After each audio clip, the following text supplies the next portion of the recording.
Assalamualaikum warahmatullahi wabarakatuh. Selamat datang kembali di saluran YouTube saya, Bang Etea. Perkenalkan, nama saya Ayah Amiruddin. Saya salah satu mahasiswa di Universitas Pancasakti Bekasi. Dan hari ini kita akan memasuki dunia menarik dalam mata kuliah ekonomi manajerial dengan fokus pada topik yang relevan, yaitu resiko pasar dan ketidakpastian. Jadi mengapa kita harus peduli tentang risiko pasar dan ketidakpastian dalam konteks ekonomi manajerial? Ini adalah pertanyaan yang sangat penting, terutama dalam menghadapi lingkungan bisnis yang penuh dengan perubahan dan dinamika. Dalam kuliah kali ini kita akan menjelajahi konsep-konsep kunci terkait risiko pasar dan ketidakpastian. Bagaimana hal ini mempengaruhi keputusan manajerial dan strategi apa yang dapat diambil untuk mengelola risiko tersebut. Namun sebelum kita terlalu jauh, mari kita kenali terlebih dahulu apa itu risiko pasar dan bagaimana ketidakpastian dapat menjadi faktor penentu dalam pengambilan keputusan manajerial. Setelah itu kita akan melihat beberapa studi kasus menarik dan aplikasi praktis dari konsep-konsep ini dalam dunia nyata. Jadi siapkan diri Anda untuk menyelami dunia yang penuh tantangan ini dan bersama-sama kita menjelajahi cara untuk menghadapi risiko pasar dan ketidakpastian dalam konteks ekonomi manajerial. Dalam dinamika global bisnis yang terus berubah, perusahaan-perusahaan dihadapkan pada berbagai tantangan yang memerlukan pengelolaan risiko dan ketidakpastian yang efektif.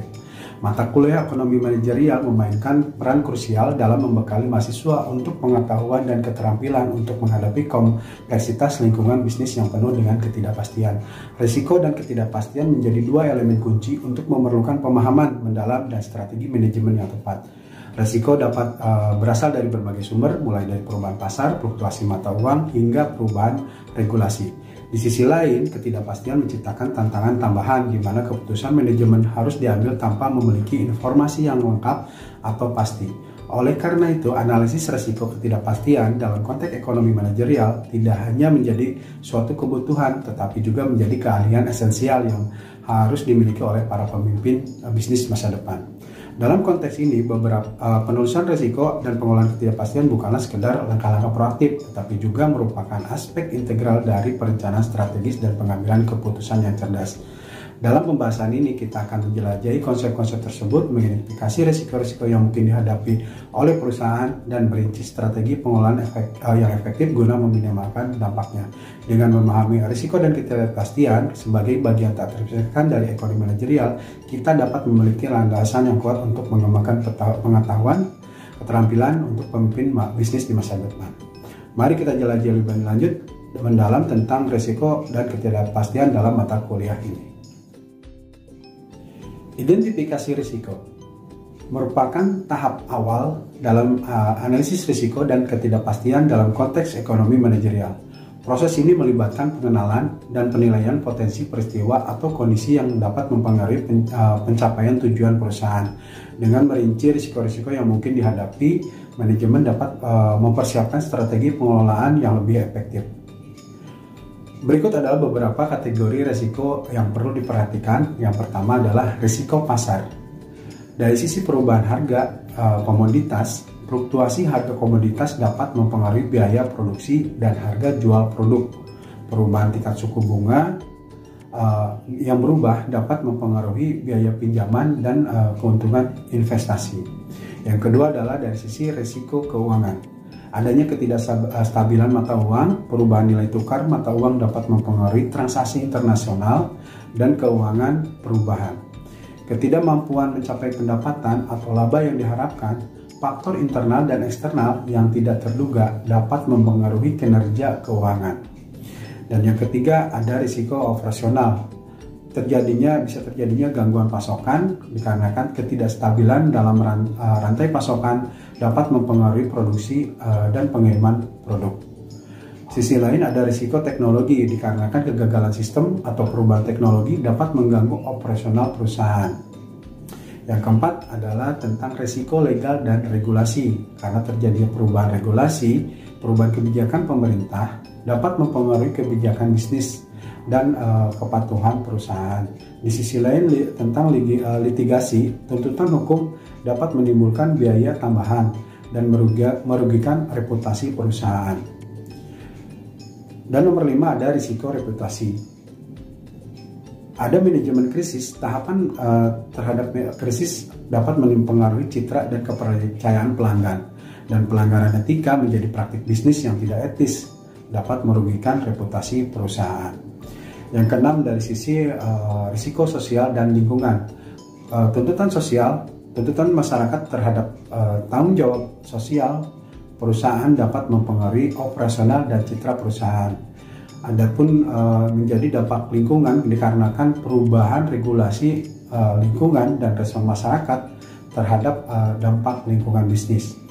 Dengan mengidentifikasi risiko secara komprehensif, perusahaan dapat mengembangkan strategi pengelolaan yang terarah dan efektif guna memitigasi dampak yang mungkin terjadi.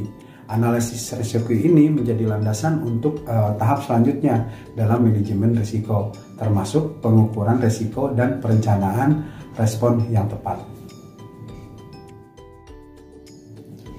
Pengukuran risiko. Setelah identifikasi risiko dilakukan, tahap berikutnya adalah analisis risiko dan ketidakpastian adalah pengukuran risiko. Proses ini melibatkan evaluasi secara kuantitatif dan kualitatif tingkat dampak dan kemungkinan terjadinya risiko yang telah diidentifikasi. Dengan memahami besaran risiko, manajemen dapat mengambil keputusan yang lebih terinformasi dan merancang strategi pengelolaan risiko yang lebih tepat. Berikut adalah beberapa metode umum untuk mengukur risiko. Yang pertama adalah analisis varian. Melibatkan pengukuran sejauh mana hasil aktual berbeda dari perkiraan atau harapan, serta menentukan variabilitas dan fluktuasi dalam kinerja finansial atau operasional. Yang kedua adalah analisis skenario. Dengan cara mengevaluasi risiko, mengidentifikasi kemungkinan berbagai skenario yang dapat dilakukan atau terjadi. Terus mengukur dampak risiko pada kinerja perusahaan dalam setiap skenario. Yang ketiga adalah model matematis, dengan cara penggunaan model matematis dan statistik untuk mengukur risiko secara lebih akurat. Nah, model seperti Value at Risk atau VAR digunakan untuk mengidentifikasi besaran kerugian potensial dalam konteks tertentu. Yang keempat adalah analisis sensitivitas, mengidentifikasi sejauh mana perubahan dalam satu variabel dapat mempengaruhi hasil keuangan dan atau operasional, serta fokus pada faktor-faktor kunci yang memiliki dampak besar. Yang kelima adalah pengukuran probabilitas dan dampak, menilai probabilitas terjadi risiko dan dampaknya terhadap tujuan perusahaan, serta menggunakan skala atau sistem penilaian untuk mengukur tingkat risiko. Yang keenam adalah kombinasi skala risiko dengan cara menggabungkan probabilitas dan dampak ke dalam metrik risiko, serta menentukan risiko mana yang perlu mendapatkan perhatian lebih lanjut atau tindakan pencegahan.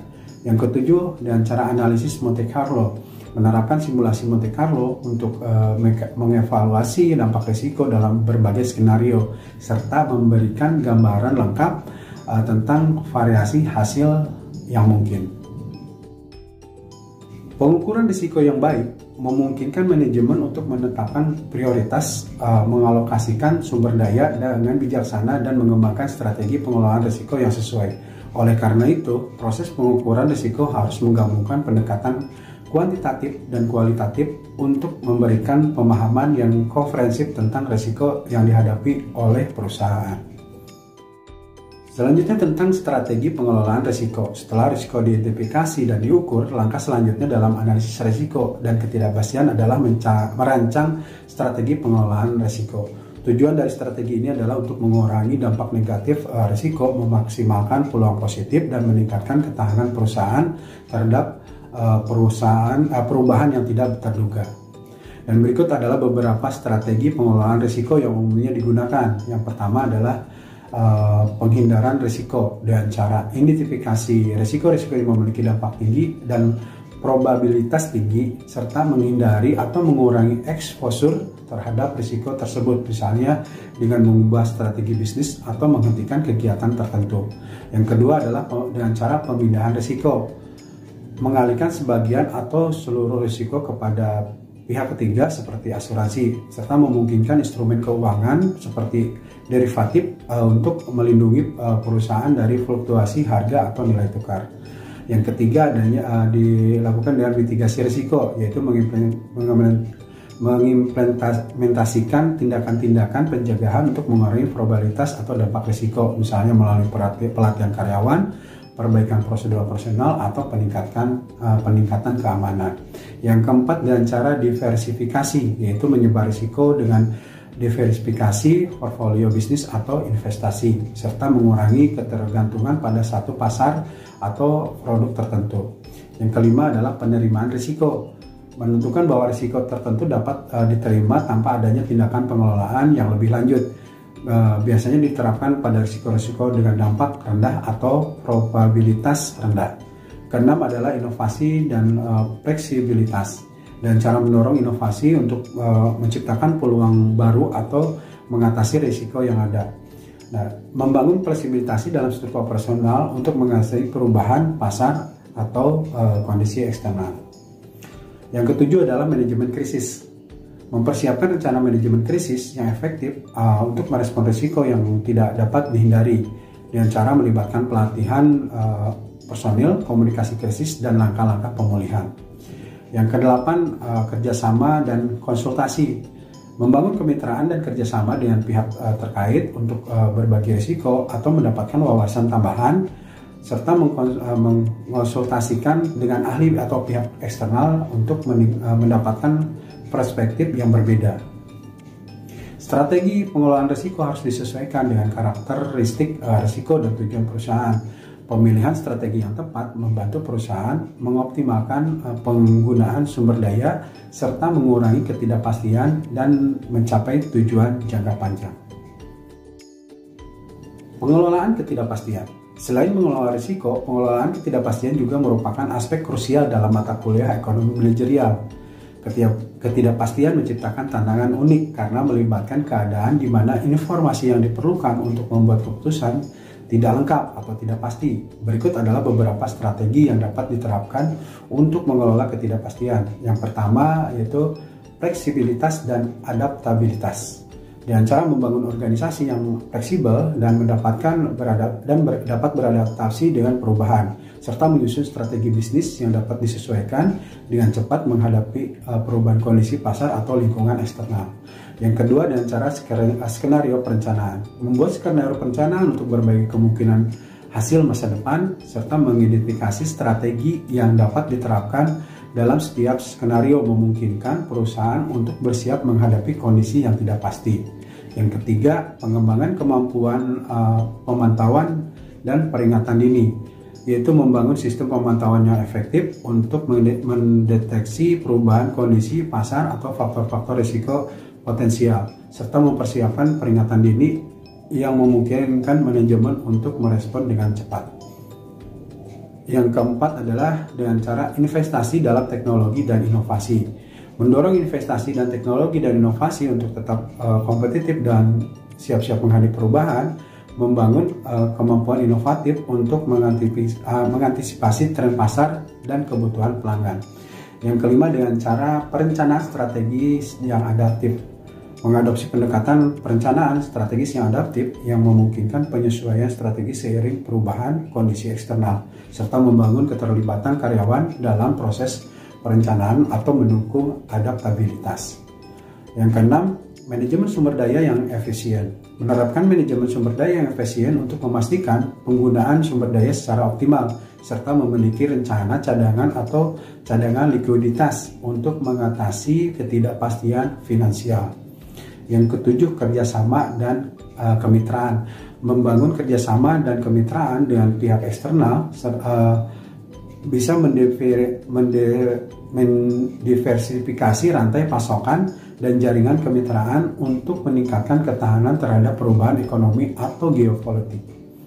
Yang kedelapan adalah analisis skala besar atau big data dan intelijen bisnis.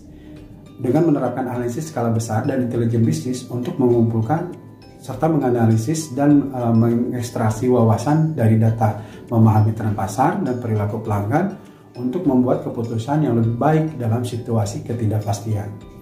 Pengelolaan ketidakpastian melibatkan kesiapan untuk menghadapi ketidakpastian yang tidak dapat dihindari.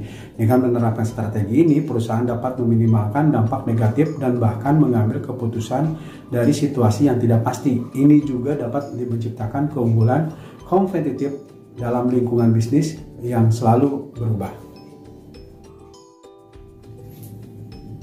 Pengambilan keputusan dalam ketidakpastian.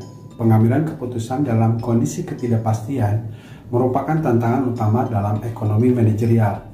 Dalam konteks ini, manajer perlu memahami bahwa informasi yang tersedia mungkin tidak lengkap atau pasti.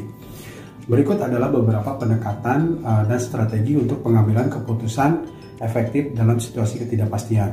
Yang pertama adalah dengan cara analisis sensitivitas, melibatkan penilaian dampak perubahan pada variabel kunci terhadap hasil keputusan, identifikasi faktor-faktor yang paling mempengaruhi keputusan, dan evaluasi variasi mereka.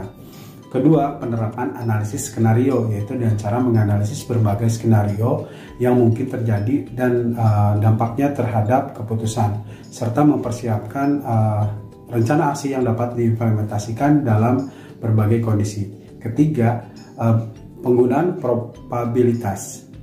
Menggunakan estimasi probabilitas untuk hasil berbagai skenario dan cara menilai risiko atau peluang yang terkait dalam setiap kemungkinan hasil.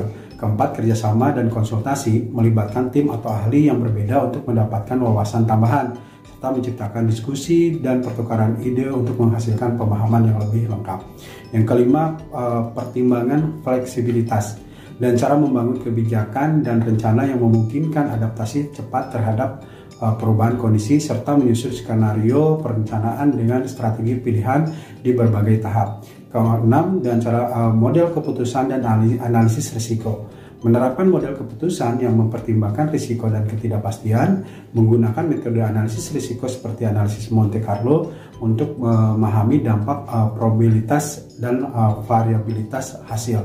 Yang ketujuh, komitmen pada pembelajaran terus-menerus, mendorong budaya pembelajaran adaptasi di dalam organisasi dengan cara mengevaluasi keputusan sepanjang waktu dan belajar dari pengalaman untuk meningkatkan proses pengambilan keputusan di masa depan. Yang kedelapan, penyesuaian strategi. Menyusun strategi yang dapat disesuaikan dengan cepat berdasarkan pertimbangan lingkungan bisnis dengan cara mempertimbangkan opsi cadangan dan memperbaharui strategi secara berkala. Yang kesembilan, pengembangan rencana darurat. Menyusun rencana darurat untuk mengatasi skenario terburuk yang mungkin terjadi dan cara mempersiapkan langkah-langkah darurat dan solusi yang dapat diimplementasikan secara cepat. Penting untuk diingat bahwa pengambilan keputusan dalam ketidakpastian melibatkan sejumlah besar kreativitas, keterbukaan terhadap risiko dan kemampuan untuk beradaptasi. Dengan memanfaatkan berbagai pendekatan ini, manajer dapat membuat keputusan yang lebih baik dan memitigasi dampak dari ketidakpastian. Selanjutnya adalah tantangan dan peluang pengelolaan risiko dan ketidakpastian. Pertama adalah tantangan. Dari sisi ketidakpastian eksternal yang tinggi, perubahan cepat dalam kondisi pasar global dan faktor-faktor eksternal dapat menciptakan tantangan dalam meramalkan risiko yang mungkin dihadapi. Dan terjadinya ketergantungan pada sumber daya eksternal. Bergantung pada sumber daya eksternal seperti pemasok atau pasar keuangan dapat menciptakan risiko operasional ketika terjadi gangguan di rantai pasokan atau pasar. Kompleksitas regulasi, perubahan regulasi yang cepat dan kompleks dapat menimbulkan tantangan dalam kepatuhan dan mengakibatkan risiko legal yang lebih tinggi. Teknologi dan keamanan informasi, penggunaan teknologi yang berkembang pesat membawa risiko keamanan informasi dan dapat memerlukan investasi besar dalam perlindungan data. Yang kedua adalah peluang. Dari sisi inovasi teknologi, pemanfaatan teknologi canggih seperti kecerdasan buatan AI dan analisis big data dapat memberikan peluang untuk meramalkan risiko dengan lebih baik dan meningkatkan efisiensi operasional. Kemitraan dan kolaborasi, membangun kemitraan dengan pihak eksternal dan berkolaborasi dengan ahli dapat memberikan akses ke pengetahuan dan sumber daya tambahan dalam mengelola risiko. Peningkatan keberlanjutan. Tantangan ketidakpastian lingkungan dapat diubah menjadi peluang dengan mengadopsi praktik bisnis yang berkelanjutan dan ramah lingkungan, serta menarik pelanggan dan peduli lingkungan. Analisis data yang mendalam, penggunaan analisis data yang cermat dapat memberikan wawasan mendalam tentang perilaku pasar dan membantu perusahaan mengambil keputusan yang lebih baik dalam kondisi ketidakpastian.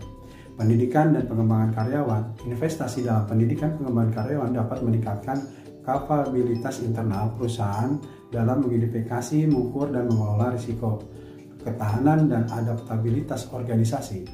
Membangun organisasi yang tangguh dan adaptif dapat mengubah tantangan menjadi peluang dan mampu merespon dengan cepat terhadap perubahan kondisi eksternal. Tantangan dan peluang ini harus diidentifikasi dan dielaborasi secara cermat oleh manajemen perusahaan. Pengelolaan risiko dan ketidakpastian tidak hanya tentang menghindari risiko, tetapi juga tentang memanfaatkan peluang yang mungkin muncul dari ketidakpastian. Dengan pendekatan yang tepat, perusahaan dapat menghadapi tantangan dan memanfaatkan peluang untuk mencapai keberlanjutan dan pertumbuhan jangka panjang. Pembahasan selanjutnya adalah tentang etika dan tanggung jawab sosial dalam pengelolaan risiko dan ketidakpastian.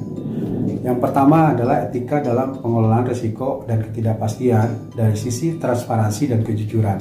Menekankan pentingnya komunikasi yang jujur dan transparan kepada semua pemangku kepentingan terkait risiko dan ketidakpastian yang dihadapi perusahaan. Keputusan yang adil, mengutamakan keputusan manajemen yang adil dan mempertimbangkan kepentingan semua pemangku kepentingan termasuk karyawan, pelanggan, dan masyarakat. Kepatuhan hukum memastikan bahwa seluruh kegiatan perusahaan berada dalam batas-batas hukum dan mengikuti norma etika yang berlaku. Pertimbangan terhadap dampak sosial, menilai dampak sosial dari keputusan bisnis, terutama yang berkaitan dengan pengelolaan risiko, untuk memastikan tidak adanya dampak negatif dan signifikan pada masyarakat. Yang kedua, dari sisi tanggung jawab sosial dalam pengelolaan risiko dan ketidakpastian. Pengelolaan risiko lingkungan, mengintegrasi tanggung jawab lingkungan dalam strategi pengelolaan risiko untuk meminimalkan dampak negatif pada ekosistem. Dukungan pada masyarakat lokal, yaitu dengan cara memberikan kontribusi positif kepada masyarakat lokal melalui inisiatif sosial, pelatihan keterampilan, dan atau penciptaan lapangan kerja. Keterlibatan pemangku kepentingan, yaitu dengan cara melibatkan pemangku kepentingan seperti komunitas lokal atau kelompok advokasi dalam proses pengambilan keputusan terkait risiko yang dapat mempengaruhi mereka. Komitmen pada keberlanjutan, mendorong praktik bisnis yang berkelanjutan dan bertanggung jawab untuk memastikan kesinambungan jangka panjang dan memberikan dampak positif pada masyarakat. Pengelolaan risiko kesehatan dan keselamatan karyawan, menyusun kebijakan dan prosedur yang menjaga kesehatan dan keselamatan karyawan sebagai tanggung jawab utama perusahaan, yaitu dengan cara pemberdayaan karyawan. Nah, dari sisi pemberdayaan karyawan sendiri adalah memperdayakan karyawan dengan melibatkan mereka dalam proses pengambilan keputusan dan memberikan peluang pengembangan karir. Kepatuhan terhadap prinsip etika bisnis global, mengikuti prinsip-prinsip etika bisnis global seperti pedoman etika bisnis PBB dan menerapkan praktik bisnis yang beretika secara internasional. Pentingnya etika dan bertanggung jawab sosial dalam pengelolaan risiko dan ketidakpastian tidak dapat diabaikan. Ini bukan hanya meminimalkan dampak negatif pada perusahaan, tapi juga tentang menciptakan nilai positif bagi masyarakat dan lingkungan. Dengan mengintegrasi prinsip-prinsip etika dan tanggung jawab dalam setiap aspek bisnis, perusahaan dapat mencapai tujuan mereka dengan cara yang berkelanjutan dan etis. Kesimpulan dari pembahasan risiko pasar dan ketidakpastian. Pengelolaan risiko dan ketidakpastian merupakan aspek krusial dalam ekonomi manajerial yang membutuhkan pendekatan holistik dan terintegrasi. Dalam mata kuliah ini, kami telah mengeksplorasi konsep-konsep dasar strategi pengelolaan dan tantangan yang terlibat dalam menghadapi risiko dan ketidakpastian di lingkungan bisnis kompleks. Berikut adalah beberapa poin kunci yang dapat diambil sebagai kesimpulan. Yang pertama adalah pentingnya pengelolaan risiko dan ketidakpastian. Risiko dan ketidakpastian merupakan bagian yang tak terpisahkan dari lingkungan bisnis modern. Mengelola dengan bijaksana memungkinkan perusahaan untuk mengoptimalkan peluang, melindungi nilai-nilai, dan mencapai tujuan strategis. Yang kedua adalah proses analisis risiko komprehensif. Identifikasi risiko, pengukuran risiko, dan pengembangan strategi pengelolaan risiko adalah langkah-langkah kunci dalam proses analisis risiko yang komprehensif. Yang ketiga, dengan cara pengukuran risiko dan strategi pengelolaan yang tepat. Pengukuran risiko memerlukan pendekatan yang cermat, termasuk analisis statistik, analisis skenario, dan modal matematis. Strategi pengelolaan risiko yang tepat harus memperhitungkan besaran risiko dan tujuan perusahaan. Yang keempat, pengelolaan ketidakpastian dan adaptabilitas. Menghadapi ketidakpastian memerlukan kebijaksanaan dalam membuat keputusan, kemampuan adaptabilitas, dan investasi dalam teknologi dan inovasi. Yang kelima adalah etika dan tanggung jawab sosial. Etika dan tanggung jawab sosial tidak boleh diabaikan dalam pengelolaan risiko dan ketidakpastian. Transparansi, keadilan, keterlibatan pemangku kepentingan adalah nilai-nilai yang penting dalam memitigasi dampak negatif. Yang keenam adalah tantangan dan peluang. Tantangan seperti ketidakpastian eksternal yang tinggi dan kompleksitas regulasi menjadi peluang untuk kemitraan penekanan pada tanggung jawab sosial. Yang ketujuh, pengembangan keterampilan dan pendidikan. Pengelolaan risiko dan ketidakpastian memerlukan keterampilan khusus. Pendidikan dan pengembangan karyawan penting untuk memastikan organisasi memiliki kapabilitas yang diperlukan. Kesimpulannya, pengelolaan risiko dan ketidakpastian bukan hanya tugas untuk meminimalkan kerugian, tetapi juga untuk menciptakan nilai jangka panjang dan membangun organisasi yang tangguh di tengah perubahan. Dengan pendekatan yang bijaksana dan strategi terarah, perusahaan dapat membentuk masa depan yang lebih baik, lebih tahan terhadap dinamika bisnis yang terus berubah. Terima kasih telah menyimak presentasi ini. Semoga perjalanan kita bersama dalam memahami risiko pasar dan ketidakpastian dalam kompleks ekonomi manajerial ini memberikan wawasan baru dan bermanfaat bagi kita semua. Saya sangat menghargai waktu dan perhatiannya. Tetap semangat dan terus berinovasi dalam menghadapi tantangan ekonomi. Terima kasih dan sampai jumpa.